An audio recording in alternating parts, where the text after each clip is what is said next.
एक कोई पत्रकार है, वो पत्रकार बाबाओं पर रिसर्च कर रहा है। किस पे? साधु महात्माओं पर रिसर्च कर रहा है। हरिद्वार चला जाता है। कहां चला जाता है?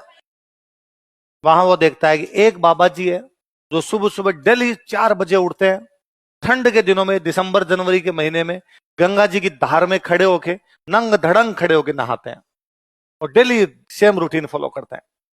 एक दिन उन पत्रकार ने उन बाबा जी कहा, बाबा जी सुबह सुबह 4 बजे इतनी ठंड में, इतने ठंडे पानी में, गंगा जी के सामने आती हुई धार में जाके खड़े होते हो, डर नहीं लगता कि कभी गंगा जी अंदर ही रख लेगी? और बाबा जी ने उस पत्रकार का डर, भय, काम, क्रोध, लालच, ईर्ष्या, जलन, मोह, माया, इन सब से मैं बहुत ऊपर उठ चुका हूं। यह सब चीजें मुझे अधिक प्रभावित करती। पत्रकार को बाबा जी बड़े प्रभावित करते हैं। यार गजब आदमी है। पत्रकार बाबा जी को फॉलो करता है, डेली बातचीत करता है, डेली मिलता है। एक दिन बाबा जी उस पत्रकार कहते हैं, आओ तुम एक कहानी सुनाता हूं। एक गांव में 2 भाई थे। उनके माता पिता की मृत्यु हो चुकी थी। बड़े भाई की शादी हो रखी थी। बड़ा भाई मेहनत मजदूरी करके घर चलाता था, छोटा भाई पढ़ाई करता था। बड़े भाई का एक ही सपना था कि छोटे भाई को पढ़ा लिखा कर सरकारी नौकरी लगानी है। समय का चक्कर घुमा, गांव में अकाल पड़ा, गांव में मजदूरी मिलनी बंद हो गई, बड़े भाई पर कर्जा हो गया, मांगने वाले घर आने लगे। एक दिन बड़े भाई ने अपनी पत्नी को कहा, इस प्रकार घर पर बैठे बैठे, हाथ पर हाथ धरे बैठे से काम चलेगा नहीं।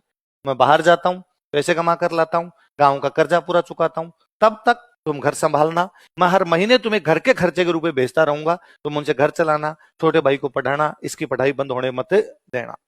जब मैं खूब सारे रुपए लेकर लौटूंगा तब अपने गांव का कर्जा चुका देंगे। और तुमसे यदि कोई गांव वाला मांगने के लिए है, तुम कहना कि मेरा आदमी घर पर नहीं है।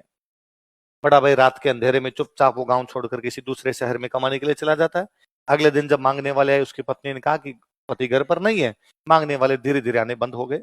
उस पति ने शुरुआत के 2-3 महीनों में लगातार अपनी पत्नी को पैसे भेजे। वह पत्नी अपने देवर को पढ़ाती रही, अपना घर चलाती रही।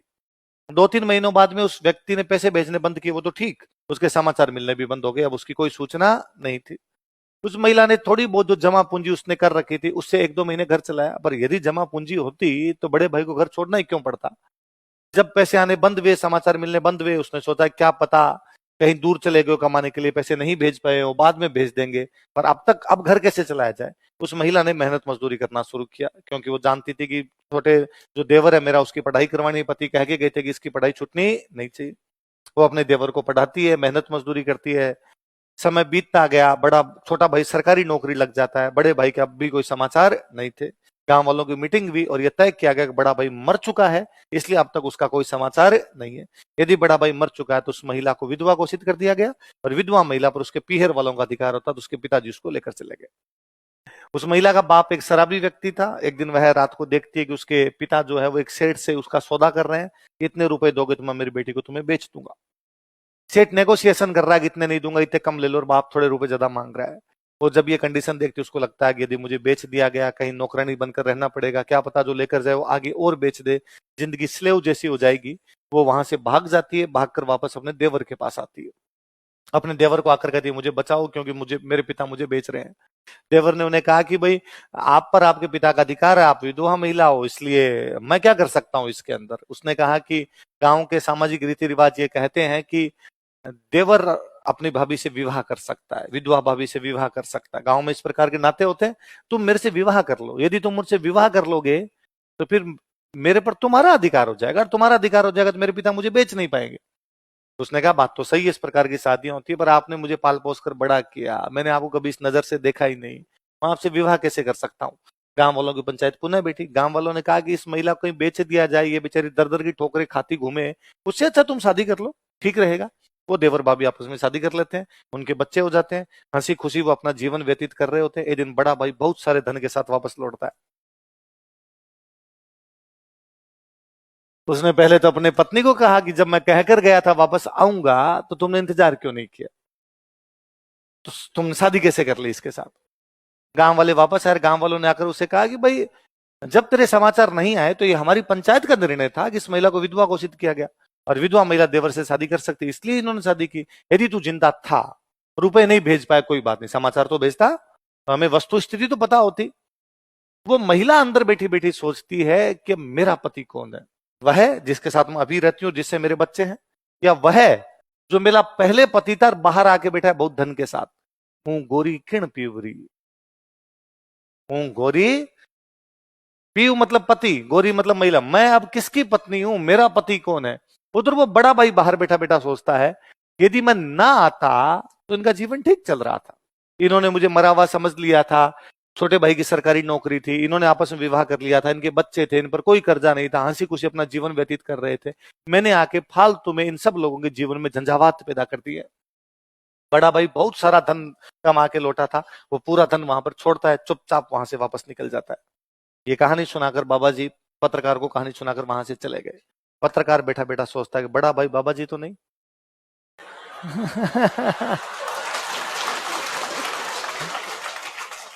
क्योंकि बाबा जी ने शुरू में क्या कहा था, डर भय काम क्रोध मोह माया लालच ईर्ष्या जलन, इन सब से मैं ऊपर आदमी तभी उठता है जब मोटा झटका लगे। तो आदमी का जीवन तो बदल ही गया था, इसलिए इस टाइटल का नाम क्या है बताओ। देखे, हूं गौरी किरण प्योरी, क्या नाम है।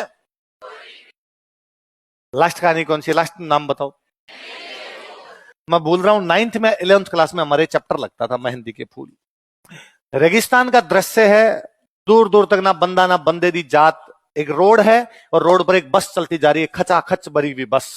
दूर दूर तक कोई व्यक्ति नहीं है, तो कोई गाड़ी को ओवरटेक करने वाला भी नहीं है, केवल एक गाड़ी एक बस है।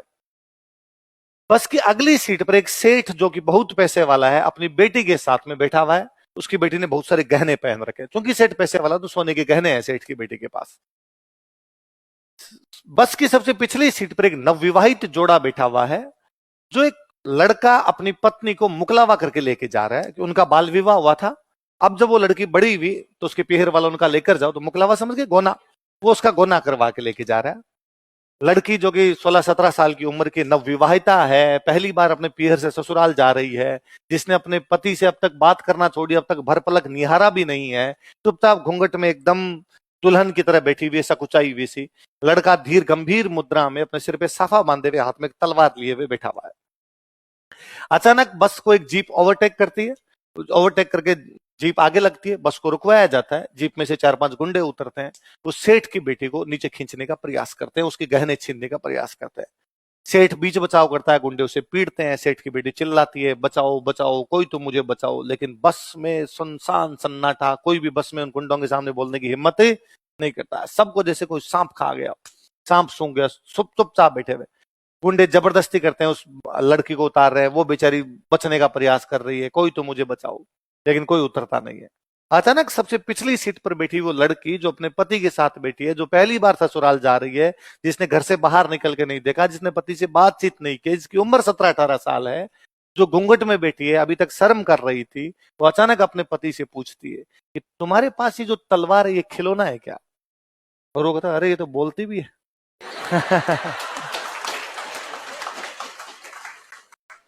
उसने कहा नहीं, तलवार है, सुबह धार लगा के लाया था मदेश को।